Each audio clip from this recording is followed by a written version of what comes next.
Esther is one of the great heroines of the Bible, and we first meet her as a young Jewish girl living in Persia with her cousin Mordecai. Esther had no mother or father, and so Mordecai had adopted her as his own and brought her up as a Jew in a foreign land. But this was something that she was later told to keep to herself.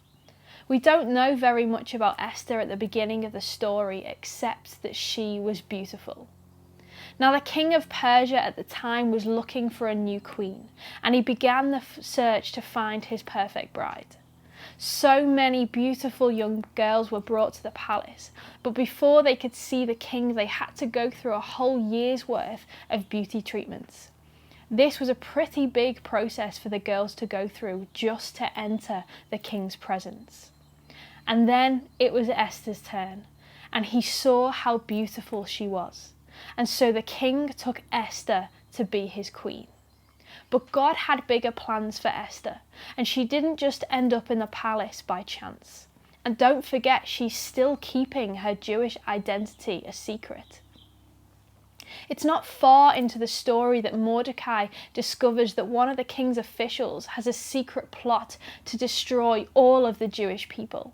And obviously he doesn't know who Esther really is. Mordecai calls upon Esther and shows her that she is the only one who can help. Maybe it's not a coincidence that she was brought to the palace.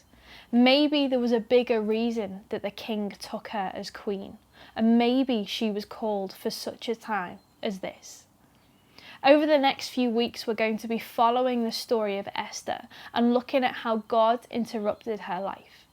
We will also be interviewing some people from local churches and talking about how their lives were interrupted by God too.